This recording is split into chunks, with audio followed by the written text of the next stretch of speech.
tous, bonjour à toutes, bienvenue pour cette nouvelle interview, Michel. Oui. Et aujourd'hui, on a le plaisir d'accueillir Alain Merchadier, hein, qui nous fait l'honneur de nous accompagner pendant ces 30 minutes. Michel, euh, aujourd'hui, évidemment, on est toujours dans ce fil rouge qui est de parler de Jean-Pierre, hein. Bien sûr, bien sûr. Donc, moi, je suis Michel. J'anime sur Facebook un groupe fermé privé qui s'appelle Jean-Pierre Adams, jamais oublié, dont Alain, vous faites partie, comme de nombreux ex-pros. Et ma première question est, votre première rencontre avec Jean-Pierre? Ma première rencontre, je pense d'abord qu'il a été joueur à Fontainebleau, si j'ai bonne mémoire. Absolument. Après ça, le premier rencontre sur le terrain, après il a joué à Nîmes, parce que moi j'étais à Oui. et c'est là qu'on a dû commencer à se croiser en tant qu'adversaire, et puis après on s'est rencontrés en équipe de France. En équipe de France, où vous avez réalisé quelques matchs, comment ça s'est passé? Racontez-nous cette rencontre avec Jean-Pierre. Je pense qu'il y a eu, j'ai déjà eu, moi j'ai 7 ou 8 sélections, et le premier contact avec Jean-Pierre, je pense que c'était contre le Danemark. Après, on a joué avec l'équipe de France en Allemagne, où il y avait la garde noire, Marius Trésor et Jean-Pierre Adams. Et moi, j'étais sur un côté, il me semble bien. Oui. Et donc, c'est à partir de là qu'on a commencé à se côtoyer. Alors, en face, dans l'équipe d'Allemagne, il devait y avoir quelques petits joueurs qui devaient s'appeler peut-être Oui, Franz Beckenbauer, Gerd Müller. Gerd Müller, des noms comme ça, Sepp Maier, je ne sais pas, enfin, je dis ça, hein. C'est ça? C'est ça, c'est cela, c'est cela. Ouais. C'est particulier de jouer face à ces joueurs-là, parce que c'est des légendes aujourd'hui. Vous avez eu cette chance de jouer face à des monstres, des monuments. Oui, c'est d'abord une opportunité. Je pense que l'entraîneur devait être Stéphane Kovacs, si me semble bien, cette période-là de l'équipe de France. Absolument. Mais le fait de côtoyer, comme Jean-Pierre a une période de sa vie, moi, peut-être plus longtemps, avec beaucoup de chance, j'ai côtoyé des joueurs internationaux. C'est toujours intéressant Ils sont adversaires pendant 90 minutes, après ce sont des relations humaines. Ah oui. Alors, Alain, vous nous avez demandé de vous appeler Alain, hein, on va pas. Voilà, tout à fait. On veut quand même. On veut le préciser parce qu'on voudrait pas que les gens se disent mais dis donc, mais pour qui se prennent ces deux-là? Non. Vous, Jean-Pierre Adams, le rock, nous on l'a appelé le rock star. Si vous deviez définir, puisque c'est vrai que cette vidéo c'est pour Jean-Pierre, hein, vous avez compris que notre propos c'est de continuer à parler de Jean-Pierre. Et si vous deviez le définir, comment vous pourriez le définir, notre Jean-Pierre? Jean-Pierre, c'est un faux dur. C'est de l'extérieur, c'est un colosse, enfin, athlétiquement et tout, mais à l'intérieur, c'est un mec super bien, quoi. Et je ne dis pas ça parce que je parle de Jean-Pierre. Mais j'ai la chance de le côtoyer donc, en équipe de France avec Marius Trésor et d'autres personnes. Après, quand il était à Nîmes, donc je connais un peu le parcours de Jean-Pierre, mais c'est quelqu'un de fiable d'abord, fiable en ce qui concerne les relations humaines.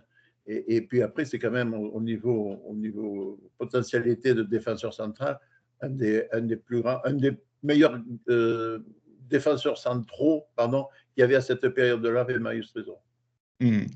Vous avez donc vous avez partagé des sélections en équipe de France avec Jean-Pierre.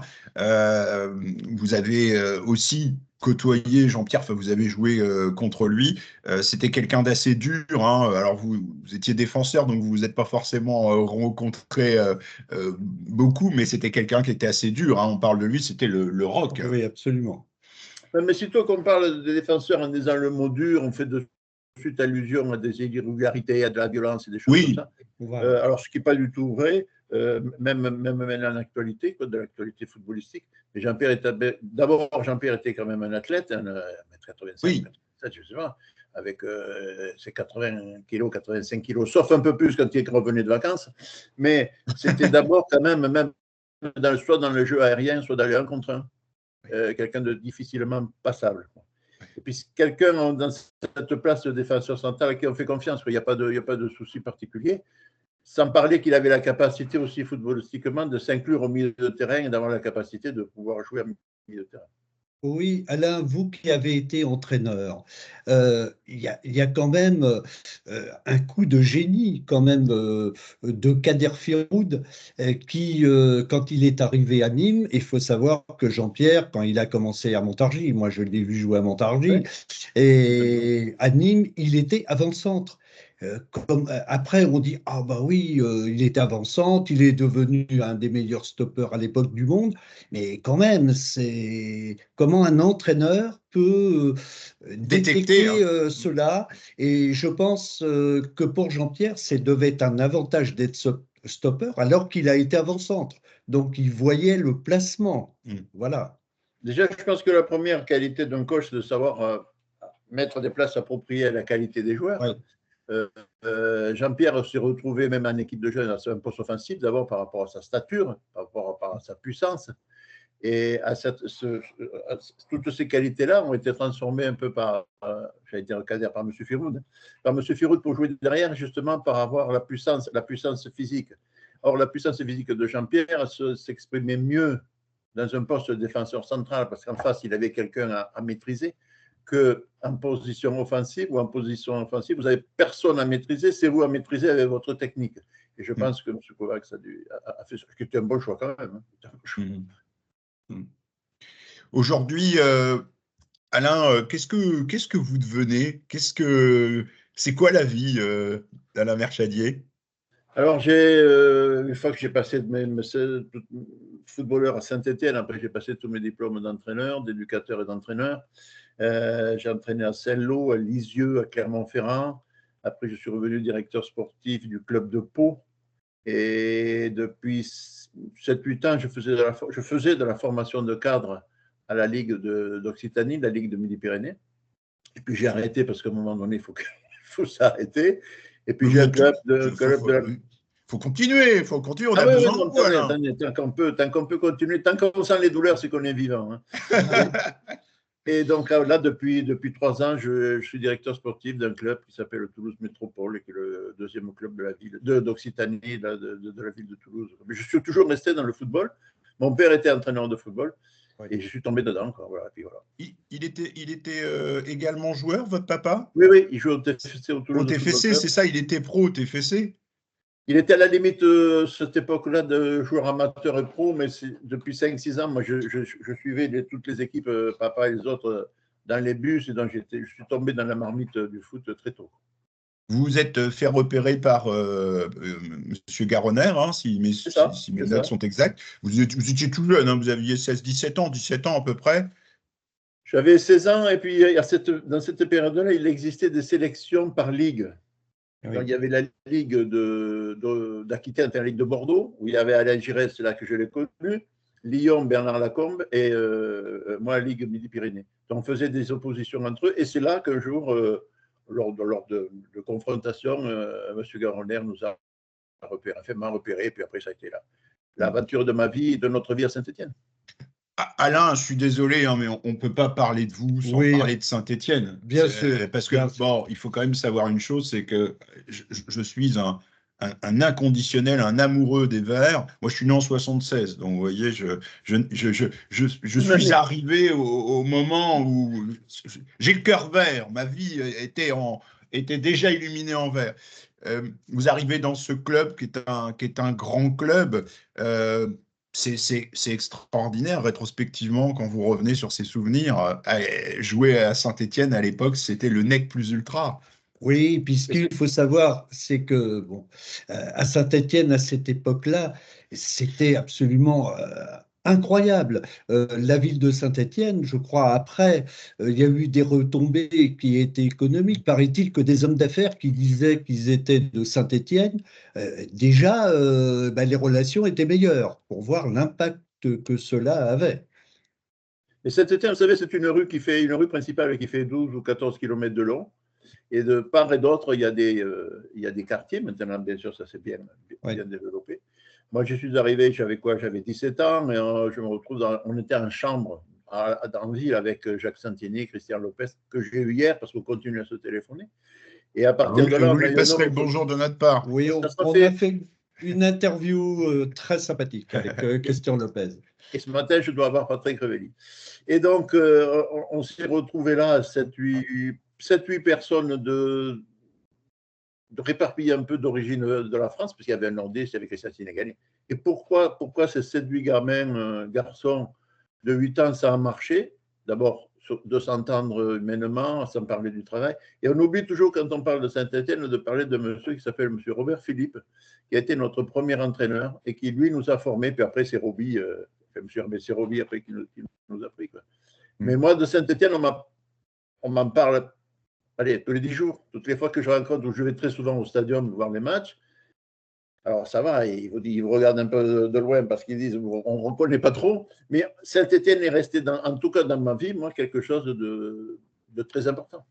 Mais il y a eu un reportage qui est passé sur l'équipe 21, sur les Verts de Saint-Étienne, où beaucoup d'anciens viennent parler de cette époque. Moi, j'ai été marqué par l'émotion des joueurs.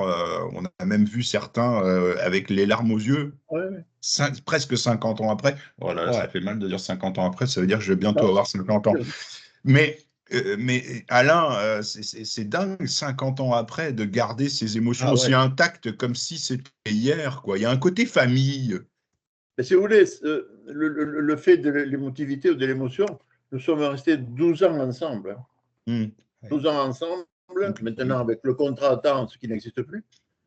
C'est-à-dire qu'on s'entraînait très jeunes ensemble, on a connu nos épouses de même âge ensemble, on a eu nos enfants, on est les parents des uns des autres ensemble, on a suivi des galères ensemble, et maintenant, moi, je me sers un petit peu de ça comme exemplarité, pas dans le monde du football que je connais même maintenant, c'est que même maintenant, nous, à nos âges, on se téléphone toutes les semaines, tous les 10 jours. Je vais avoir, je vous dis, Christian Lopez ou Patrick Révelli tout à l'heure, qui lui a eu des nouvelles de Pierre Repellini.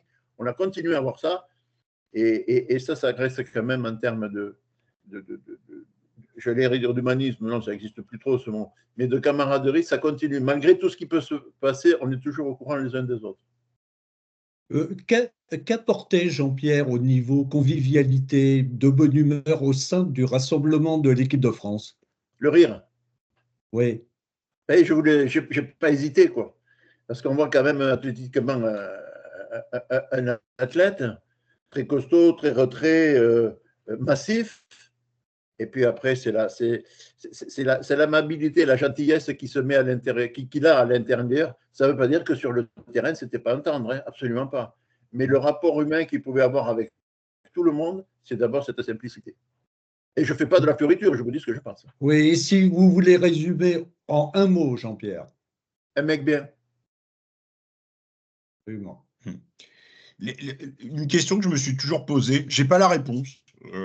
Et Alain, si vous ne l'avez pas, oui, c'est pas pour vous coller, hein, vous le direz. Mais je me suis toujours posé la question pourquoi Michel Hidalgo, après 76, ne l'a pas intégré dans la sélection de l'équipe de France, au même titre que certains autres joueurs qui étaient moins intégrés. Absolument. Et alors, j'adore Michel Hidalgo, hein, j'ai beaucoup d'estime pour lui, c'est un sélectionneur que je classerais dans les romantiques, hein, avec cette façon de parler. Mais à votre avis, comme ça, peut-être que vous avez la réponse ou pas, qu'est-ce qui justifie le fait qu'à un moment donné, il n'ait pas pris Jean-Pierre? Je pense que cette période-là, c'était au niveau tactique, c'était un petit peu, j'allais dire un équilibre. C'est qu'il y avait beaucoup de. Jean-Pierre faisait beaucoup d'individuels. Cette période-là, il y avait du marquage individuel. Et là, c'est en train de changer. Défensivement, ce n'est plus de l'individuel, c'est de la zone. Peut-être qu'à ce moment-là, Michel avait jugé que pour amener un plus à l'équipe nationale, il fallait quelqu'un qui ait la capacité de s'adapter à la zone et moins à l'individuel. Moi, je pense que c'est ça surtout, quoi. Plutôt tactique. Ah, plutôt tactique, oui, parce qu'après, que ce soit dans le jeu aérien, que ce soit dans la relance, que ce soit dans l'adversité, mais l'aspect le fait de faire de l'individuel à de la zone, et là, on est en train de changer, le football français est en train de changer. Dans l'individuel que moi j'ai connu au début de Saint-Étienne, après on est passé en zone, la difficulté, l'individuel, ça veut bien dire ce que ça dit, c'est que vous êtes responsable de l'individu qui est en face de vous. À partir du moment où vous travaillez en zone, vous êtes responsable d'une zone. Et c'est plus tout pareil. Vous avez, on a parlé de Jean-Pierre, bien sûr, mais je voudrais aussi qu'on parle d'une autre légende, c'est Roby, le Sphinx, Robert Herbin, que vous avez eu comme entraîneur pendant des années. Vous parliez de votre formateur, mais on va aussi parler de Robert Herbin. Un souvenir avec Robert Herbin, la cigarette à la main, toujours ce silence. Alors, tous les souvenirs, il y en a tellement, mais le premier souvenir qui peut être matérialisé et qui a été matérialisé par la télévision, c'est que même au travers des matchs, il y a eu des télés ou même des finales de Coupe de France, il est assis. Il est impassible par rapport à ce qui se passe. Alors, s'il n'est pas impassible, mais s'il ne montre pas tout un tas de signes de négatifs ou positifs, il vit son truc, mais il le garde pour lui. Par contre, après, au niveau des vestiaires, il exprime quelque chose. Et c'est cette certaine sérénité, pardon. On retrouve après avec des entraîneurs anglais ou même des entraîneurs maintenant. Maintenant, il y a des entraîneurs espagnols, ils sautent de partout. Mais Robbie, on ne l'a jamais vu sauter, et c'est aussi un peu de respect par rapport au public. Parce qu'un entraîneur, une fois que le match est parti, je suis désolé, mais il n'est plus trop acteur, quoi. Après qu'il ramène, là, que l'entraîneur puisse ramener des analyses par rapport à des observations, oui. Mais pendant que vous êtes sur le banc, lorsque vous allez vous interpeller votre latéral qui est à 80 mètres là, il n'entend rien. Hein. Oui. Maintenant, la télévision étant très importante, il y a aussi des entraîneurs qui jouent des rôles. Une certaine gestion des émotions, en fait. Complètement, complètement. Et puis, vous avez les gros plans, vous avez la télé. La télé. Et quand il était dans le vestiaire, justement, il était capable d'avoir des émotions.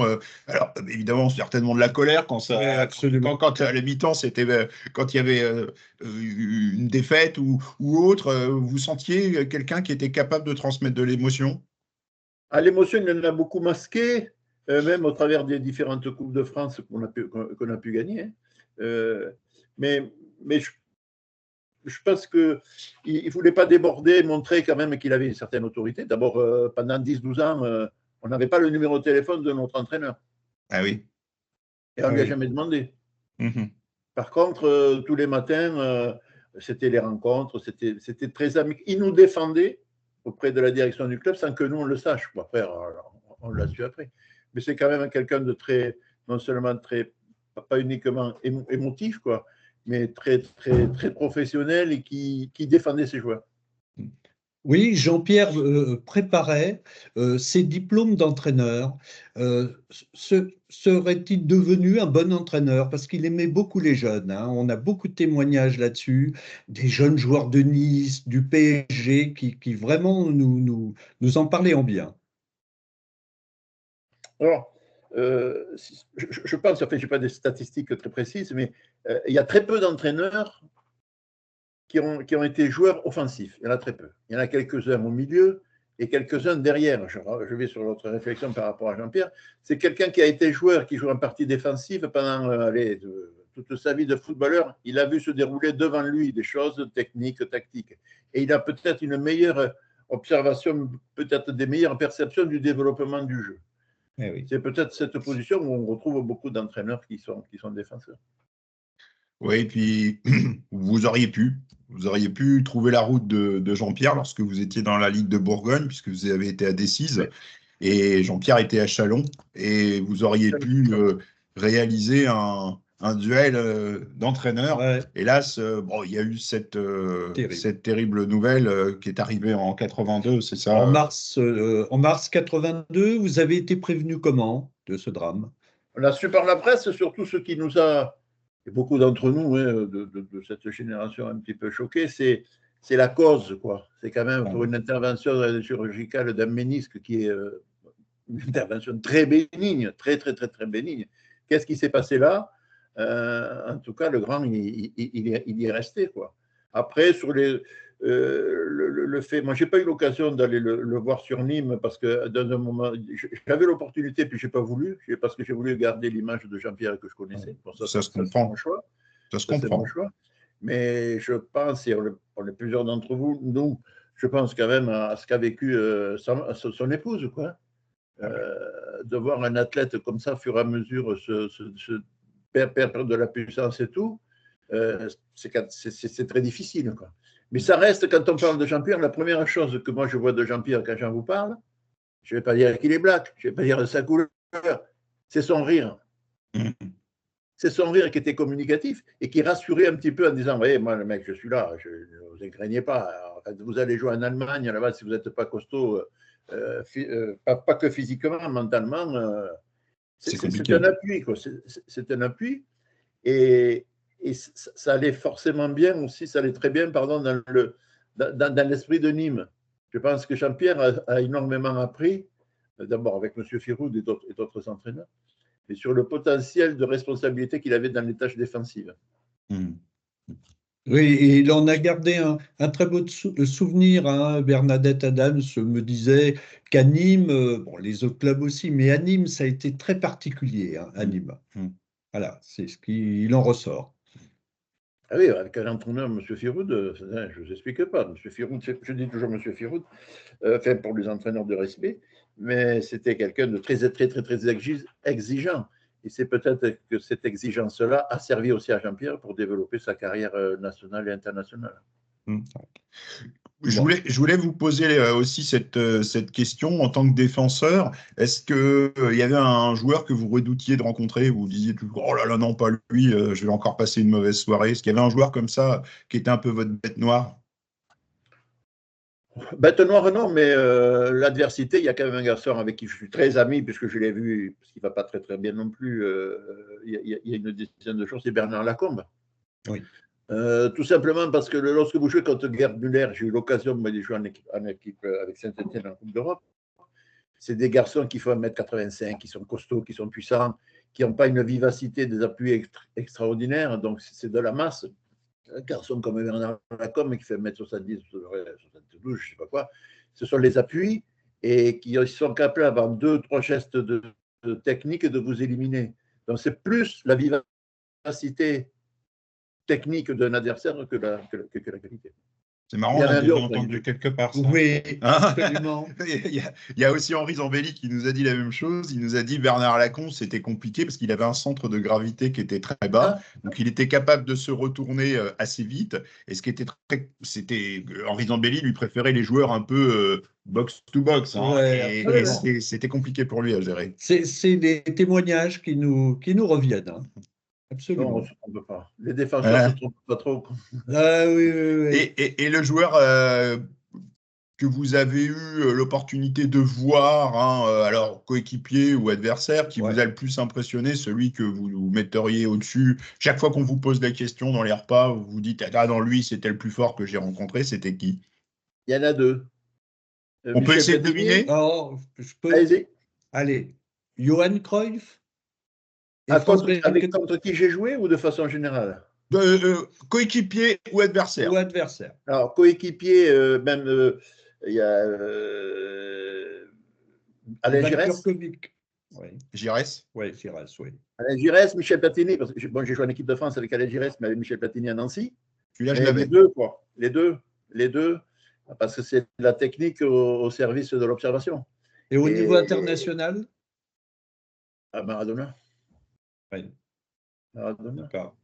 Oh, vous allez me toucher. Voilà. Ce Diego, c'est. Vous avez joué contre Maradona? Non. Non. Et Johan Cruyff? Non. Je parle de Maradona parce que j'ai eu de la chance d'aller, quand j'étais recruteur, d'aller plusieurs fois en Argentine, soit rencontrer Beto Marsico quand il était à Toulouse, ou Osvaldo Piazza qui me recevait en Argentine. Mais on ne peut pas s'imaginer en Europe, en France et en Europe, le poids, la notoriété que Maradona a. C'est quand quand vous allez à Naples, si un jour, vous êtes déjà allé à Naples, Alain? Oui, mais pas pour le foot. Ouais, mais quand vous allez à Naples, quand vous vous déplacez, c'est des photos de Maradona. Il y a même un bar dans lequel il y a une stèle où ils avaient ses cheveux. Moi, je m'en souviens quand je suis rentré là-dedans, le type, je lui dis, je peux rentrer. Il dit, mais vas-y, tiens, tu peux même faire la prière, c'est Dieu, quoi. J'ai regardé ma femme, je me suis dit, c'est fou. Mais je comprends ce que vous dites. Oui, vous parlez de Beto Marsico, puisque vous êtes toulousain. Alors là aussi, il y avait de la légende, là. Ah oui. Mais c'est la technique qui est mise à la disponibilité de l'intelligence tactique. C'est ni plus ni moins. Puis après, c'est surtout l'aspect, la relation moi et le ballon, quoi. Si vous regardez allez, je veux dire, les meilleurs joueurs du monde, même actuellement, ce sont des joueurs qui ne sont pas de grande taille. On parle même maintenant de Messi, de tout ça, Alain Giresse, je ne sais pas, d'autres, mais ce sont des garçons qui font 1m70, Pelé 1m73. Oui, c'est pas des Tout très. simplement parce que leur centre de gravité est plus bas et donc les appuis vont plus vite. Mais après, la technicité, je vous dis, moi je suis très très ami avec Alain Giresse, on se voit assez souvent là. Mais même à nos âges maintenant, quand ils prennent les ballons, ces garçons-là, j'ai l'impression le ballon est toujours leur ami. Il y en a d'autres qui sont fâchés avec le ballon. Ce qui est mon cas aussi. Oui, Alain, est-ce qu'on peut comparer Ivan Kurkovic avec Hugo Lloris? Alors, sur la qualité intrinsèque de gardien de but, oui. Sur la morphologie, non. Oui. Hugo Lloris, c'est beaucoup plus grand, parce que depuis une dizaine d'années, la génération des gardiens de but, ils sont en 90, en 95. Ivan, moi, j'ai été le premier joueur, enfin, le premier, oui, Stéphanois, allait l'accueillir à l'aéroport quand il est arrivé. On en parle encore là. Mais c'est le début des nouveaux travaux que font les gardiens de but. Ouais. À cette période-là, quand il est arrivé à Saint-Étienne, le gardien de but, moi j'avais connu Georges Carnus, qui travaillait avec Robert Batteux. Mais quand Curco arrive, lui, c'est les entraînements. Et à plus, il restait une demi-heure de plus avec Robert Arbin pour travailler. C'est des monstres de travail.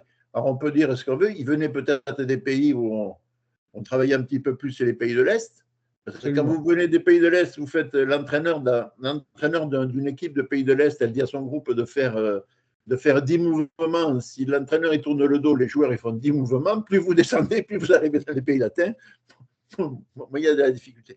Mais la première chose qui vient à l'aider en parlant de Curco, que je dois le revoir au mois d'avril, c'est le travail.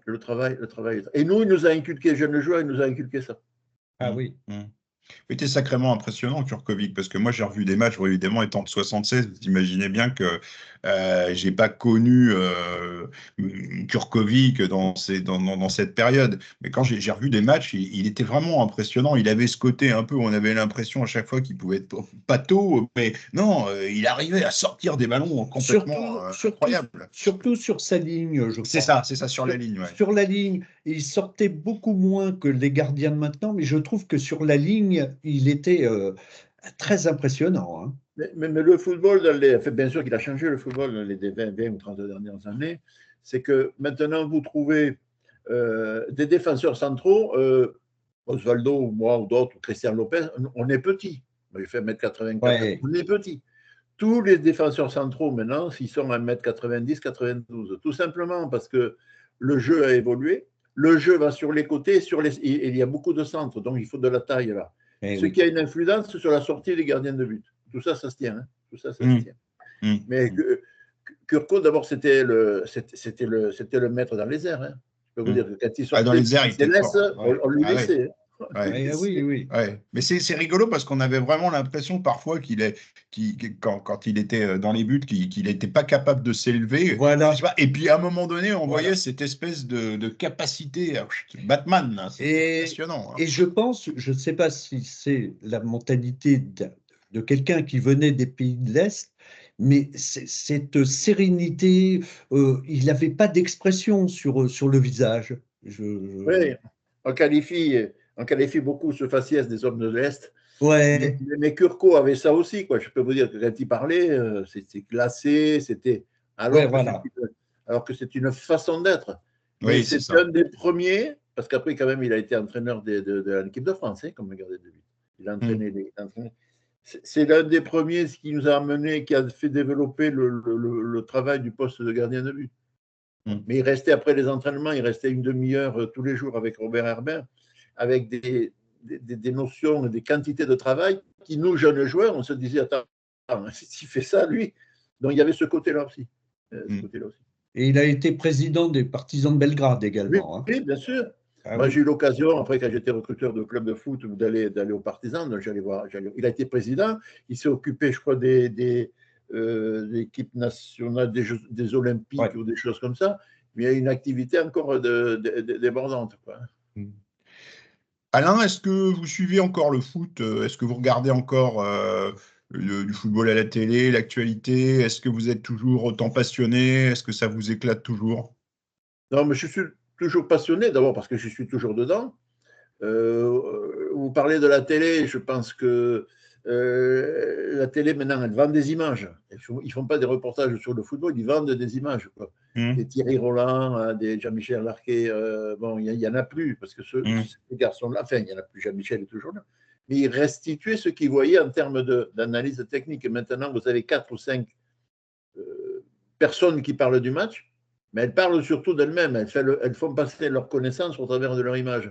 Il y a trop, il y en a trop, il y en a trop. C'est vrai. Ouais, c'est beau ce que vous dites. Il n'y en a qu'un, tant mieux. Bon, après, ça reste quand même presque difficile. Mais oui, je continue régulièrement, mais pas par réflexe, par passion. Ouais. Vous avez été recruteur, hein, c'est ça? Recruteur.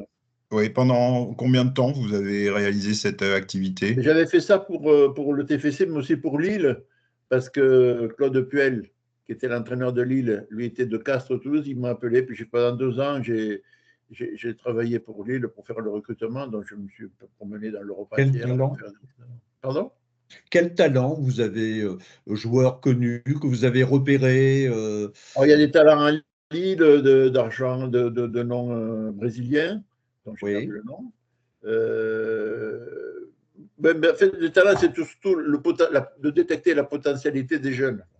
C'est surtout ça. Après, encore faut-il que ces jeunes-là, ils aient la capacité de pouvoir s'adapter, pas uniquement au club. C'est ce qu'on oublie maintenant avec les transferts qu'il peut y avoir. C'est qu'un jeune joueur qui arrive, il faut d'abord qu'il parle la langue, qu'il s'habitue à la nutrition et à la nourriture, qui vit. Si vous allez chercher quelqu'un qui vit dans les pays chauds, pourquoi le recruter dans des régions où il fait froid? Il y a tout un tas de faits qui font qu'on ne tient pas toujours compte de la spécificité humaine ou de vie d'un joueur. Et il y a quelque chose qui a forcément révolutionné le football, et tant mieux, c'est le contrat à temps. C'est-à-dire que maintenant, un joueur signe dans un club au mois de juillet, au mois de décembre, il peut partir, il peut ne plus être là. Donc, l'équipe perd de l'unité, de la complémentarité. Mais tant mieux, parce que le contrat à temps, ça empêche aussi les clubs de ficeler des joueurs pendant des années. Oui, et puis ça doit être très aléatoire. On a vu plein d'exemples de joueurs qui arrivaient dans des clubs, ils faisaient un essai, et puis, bon, il y a eu tas d'exemples, Samuel Eto'o au Havre, il y a eu Trezeguet au Paris Saint-Germain, où on disait, Roberto Carlos aussi. voilà, Michel Platini à Metz. On a eu Daniel Sanchez l'autre fois, et qui a eu Olivier Giroud à Tours.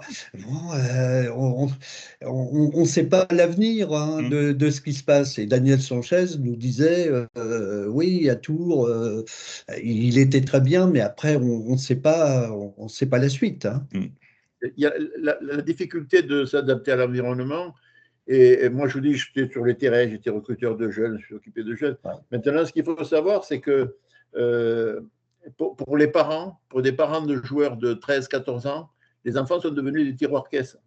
Absolument. Donc, ce que moi, je leur dis à certains, parce qu'ils veulent toujours nous demander, est-ce que vous pensez que vous pensez, je dis, dites-vous bien que votre garçon, sa carrière, elle peut être arrêtée en 1 seconde. Oui. S'il a une blessure sur les genoux, sur un genou, des ligaments croisés, il y a de grandes chances que ça n'aille pas plus loin. Donc, faites-le travailler à l'école, tout ce qu'il veut, et après, faites-le peut-être, donnez-lui l'opportunité de faire du sport professionnel, mais pas l'inverse. Or, les sommes d'argent, et j'en suis pas jaloux, puisque un joueur professionnel comme Mbappé, si on lui donne de l'argent, il serait bête de ne pas le prendre. Hein. Il serait bête de ne pas le prendre. Enfin, ça ou un autre. Mais moi, je vous dis, je suis très souvent sur les terrains, même au niveau des sélections de jeunes. Les parents voient leurs enfants comme des tiroirs-caisses. Oui. Ça détruit beaucoup de choses. Après, ils ont leur responsabilité.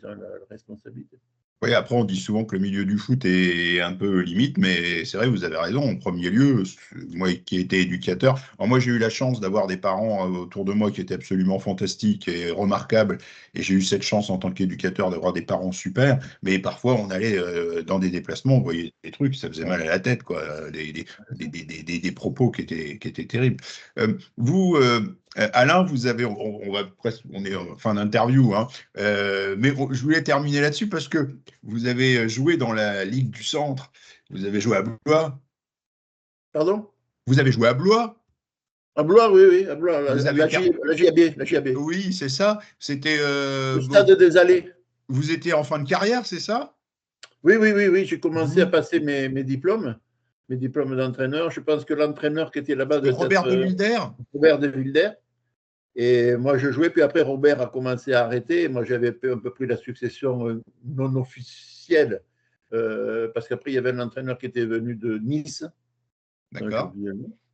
Et c'est comme ça je l'ai pas, que petit à petit, je me suis mis dans le. Enfin, je suis tombé dedans. Alors.